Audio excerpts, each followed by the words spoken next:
Welcome to the Mock Box. My name is the Colonist. I'm sorry the audio is lower quality, but my laptop is about to die. So neither of the USB cord connectors work anymore, which means I can't plug in my microphone, which means you get the shitty quality of the laptop mic. So, what we're going to talk about today is we're talking about the Royal Rumble. Some predictions of which, and just a little bit of reaction to the card, the way it's been built. Now, I'm going to preface this by saying that I don't really watch a whole lot of the television programming. I don't watch SmackDown. I don't watch Raw. Primarily because I have better things to do in my Monday and Tuesday nights than to waste them watching crappy booking and crappy scripted, micromanaged storylines, which you know is exactly what they do. That's exactly what they're doing. So I've just got better things to do. So I look at this card kind of objectively, based on the last pay-per-view and everything like that. Now I know the stories, I know what's going on and who's facing who and how they've built it, but I don't watch the show particularly. I'll watch highlights. For me, it's an easier way to stay sane throughout the whole thing. So let's start with the pre-show. And now this whole pre-show, I'm looking at this card, and this pre-show doesn't make sense to me. Primarily because all of these matches are card level worthy and actually probably should be on the card over some of the others. And again, this is the Rumble we're talking about, so everything has to be pushed down. We're starting with the 6-woman tag match, which was on the main card, which is now not on the main card. Nikki Bella, Naomi, and Becky Lynch versus Mickie James, Natalya, and the SmackDown Women's Champion Alexa Bliss. This is not going to get anybody over. I'm sorry, it won't. Which frustrates me because, in my opinion, SmackDown's women's division has kind of outdone the Raw's women's division as far as storylines go, as far as storytelling goes, and talent really being able to, I hate to use the phrase, but grab the brass ring and run with it. I've been very impressed with the way Becky Lynch has developed as a character. Very much the same with Alexa Bliss. She's grown a lot just in the time that she started feuding with Becky Lynch over this championship. But then Mickie James returns, and that was nice, and it was in a steel cage match, which was cool. And then you put them all in a 6-women tag match, which meshes a bunch of storylines together. Everything loses its fucking meaning, and nobody gets over in the process. So I don't understand the booking, especially if you're trying to make the women seem more important or as important as some of the male championships. This doesn't help them at all. It really damages, I think, the women's division of SmackDown as a whole, which is really a damn shame, in my opinion, because they've really come a long way. As far as who I think is going to win, purely because Mickie James just came back to the main roster, I'm going to have to give that to the heels in that situation. But you know what? Either way, it's a lose-lose situation either way. And speaking of lose-lose situations, why not put the only tag team match on the card on the pre-show and have that lose all its fucking meaning? I like what Cesaro and Sheamus have been doing as a tag team, starting out with that best of 7, which was great. I was skeptical of them teaming up at first, but they've really run with it, so I can't be mad with that. They've actually done some pretty decent stuff. But then this match really doesn't have a whole lot of build-up. It's just a controversial finish, which instead of screwing over the faces, screwed over the heels, so now the club looks like faces, and Cesaro and Sheamus look like douches. And the club have been jobbing out forever, and all of a sudden they get a title shot. And then it's going to be 2 referees, which is like, wait a minute. So you know exactly what's going to happen. Those 2 referees are going to fight. One's going to be pushed down. The other's going to be doing, and there's going to be a screwy finish. And nobody's going to get over from that. And also nobody's going to watch it because it's on, the fucking pre-show. So I think that we don't see the title change hands. I think they're still going to stay in Cesaro and Sheamus' hands, but Gallows and Anderson are going to win because of some stupid decision, and then it's... But again, nobody's getting over because of this. Gallows and Anderson are now tweeners, I guess.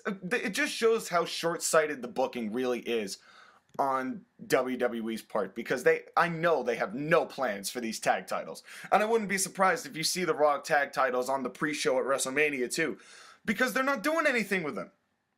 So, and then we have this pre-show match, the final one of the pre-show, which is the Sasha Banks Nia Jax match. The only way I see this being any good at all is if they give a little more weight behind it.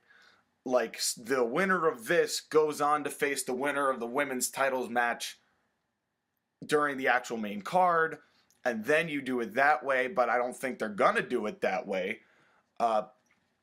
Because, of course, everything is short-sighted booking. I've heard the rumors that there's going to be like a fatal four-way at Mania for the Raw Women's title match, which is like going to be Charlotte, Bayley, Sasha Banks, and Nia Jax. Which, in my opinion, if you're trying to, again, same situation. If you're trying to make the women seem more important and give this big high-stakes match to them, don't make it a multi-person match. Make it a one-on-one match with big weight on it, with real meaning behind it. Don't just jam people into a match for the sake of jamming them into a match. So, as far as Sasha Banks and Nia Jax go, I don't know what Sasha Banks has done to piss off backstage. I don't know what kind of heat she's getting, but I really see Nia Jax winning this kind of to further emphasize that she is that monster heel that they're trying to build her up to be, or at least they did when they did the brand split and gave her a whole bunch of squash matches. So I'm gonna go with Nia Jax on that one, but again, what's the point? Because there's no weight behind it. It's a throwaway match. So then we get to the main card.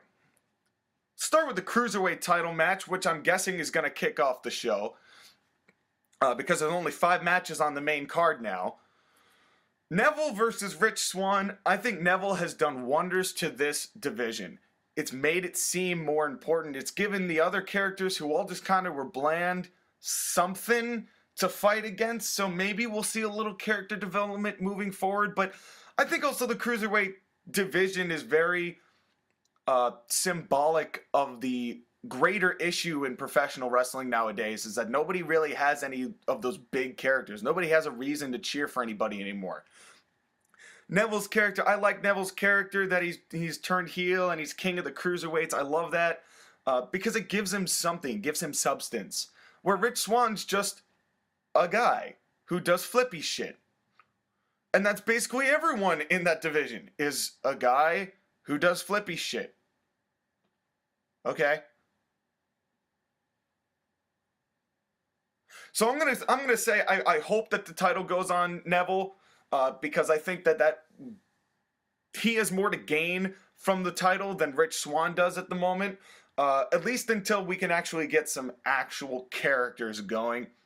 I think it'd be kind of funny if Rich Swann came out with like some sort of swan gimmick where he like started to be all like this ballerina and whatnot, be like, I'm so graceful in the ring, and Neville's like, shut the fuck up.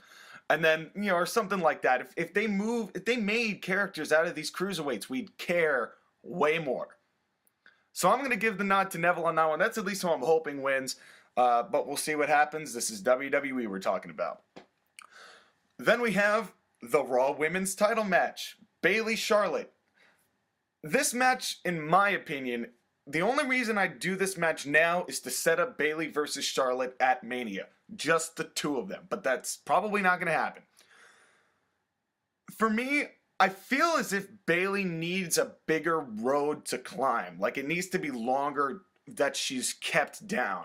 And even if Charlotte wins this match, which I'm sure she will, I don't feel like her getting a title match right now gives her enough of that underdog momentum. And especially because her booking has really not been nearly as good as it used to be in NXT, which could be said about a lot of NXT people, and that's just the writing of the show. So I see Charlotte retaining. How? It could be screwy finish. It could not. But I don't see Charlotte losing the title here at the Rumble because I think it helps more if she does enter WrestleMania as champion. Just to kind of build up more of that prestige, especially because of how hot potato the title was with Sasha and Charlotte, which I understand now in grand scheme was smart because it booked both of them as top women, and that they were both equals, which I think was kind of cool.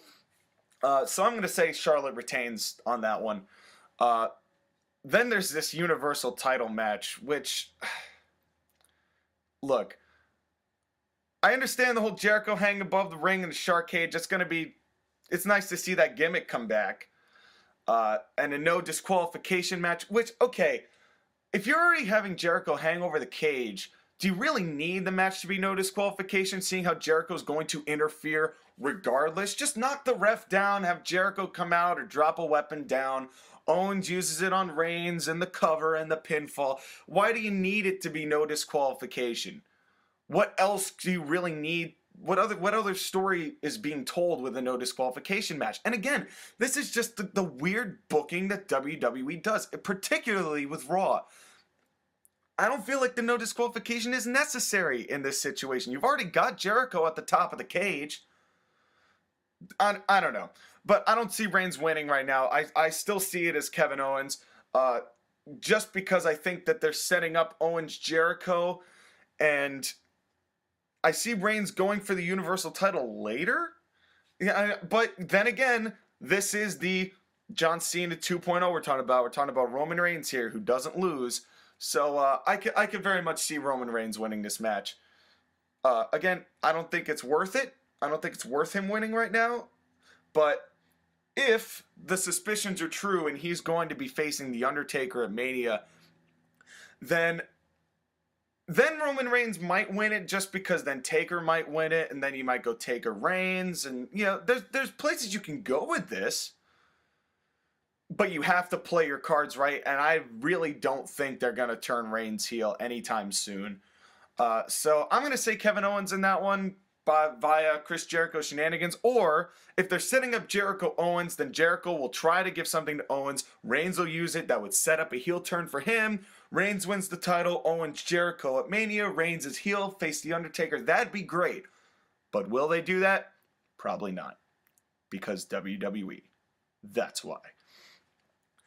Then we have the WWE title match. Cena, AJ Styles. Now, I have loved AJ Styles' run up to now. He's been booked as a strong champion, save for the entire, couple months of James Ellsworth, but we'll just, kind of gloss over that.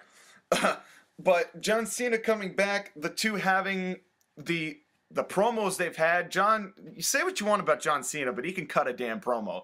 And one of the very few people who I think doesn't need to be scripted or isn't scripted the way like everybody else is.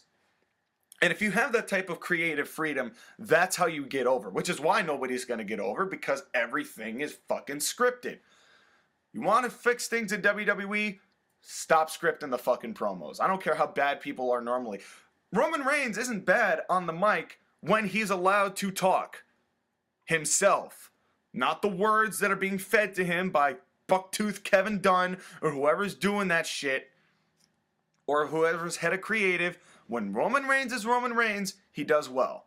Watch his NXT smarmy heel garbage. It's better than anything he's done on the main roster. Back to Cena Styles.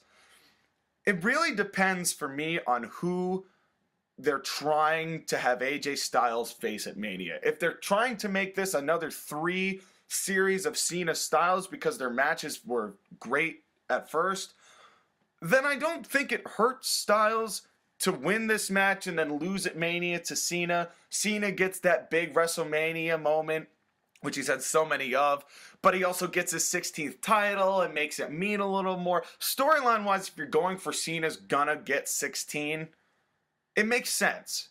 Whether you like John Cena or not, storyline-wise, it makes sense. So I see AJ Styles retaining so that Cena can make that I'm an underdog, but not really an underdog move, and win the match at Mania. But that's if they're going with those two. Who knows? But I'm going to say AJ Styles still picks up the win here. And then we get to the Royal Rumble match. This is by far one of the most exciting Rumble matches I can remember in recent history. We all knew Triple H was going to win. Watching Roman Reigns win sucked. Watching Batista win sucked. Watching Cena win sucked. Because we all knew it was coming. This one's a little more unpredictable. There's a lot of fossils in the match. There's a lot of young guys in the match. But I'll tell you right now, here's the confirmed list of entrants. Lesnar, Goldberg, the entire New Day, Chris Jericho, Braun Strowman, Ziggles, Baron Corbin, Taker, Miz, Ambrose, Cesaro and Sheamus, which don't have a team name, all three Wyatts, Big Show, who can eliminate the Big Show? Sami Zayn, Big Cass, Rusev, and Mojo Rawley. And then of course there are all the mystery entrants who I'm gonna say Kurt Angle doesn't show up. Not yet.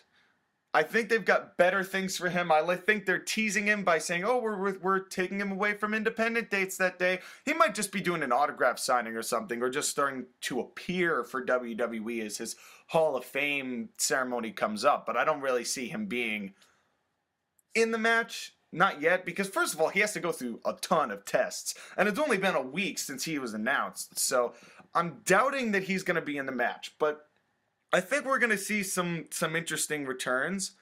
I don't think Omega's going to show up. I think he's got better things to do.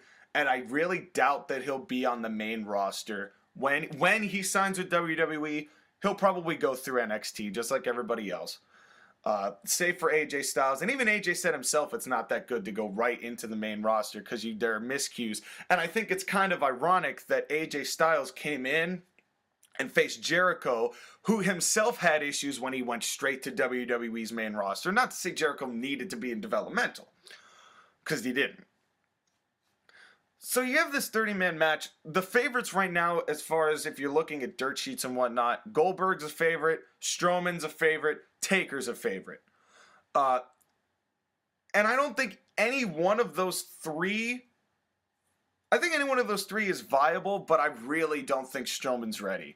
I really don't think he's ready for that. First of all, the weight of being at the top of the card and being on that shoulder. And B, although he's gone a lot of lengths to improve his in-ring abilities and his promo abilities, he doesn't feel main event yet. He really doesn't. He feels he's almost there, but if you give him a year, he could be main eventing WrestleMania. Then I won't have a problem. He will have developed in another year further, better, stronger. His booking has been solid as far as what they want him to be. But I don't know just yet. We'll see what happens.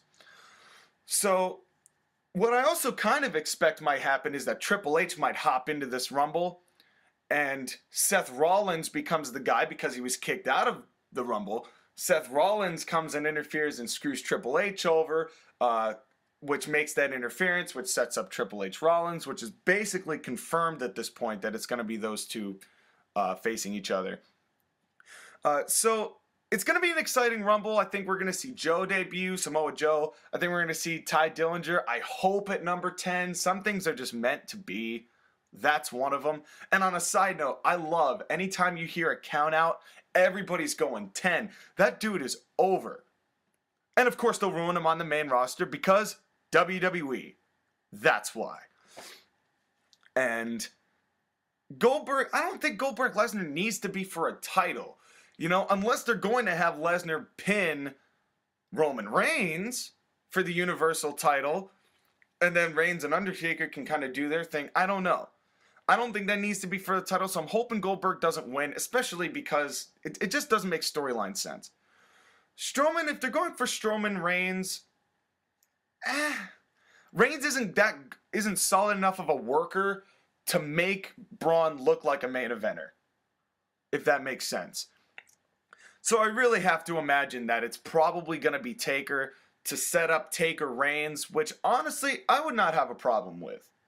Because then Reigns, if Reigns uses that as a heel, then he can forever say, kind of like Paul Heyman did, I retired The Undertaker. Suck it. And that's assuming that this is Undertaker's last hurrah, which I think a lot of people believe it is. I think the guy who's going to go strong wire to wire is going to be Sami Zayn. May end up coming in first and being eliminated like in the 50-minute mark, something like that. I think we're going to see Wyatt and Orton kind of come to blows after everyone was surprised that Bray attacked Harper, and then it's like, oh, you got the runaround.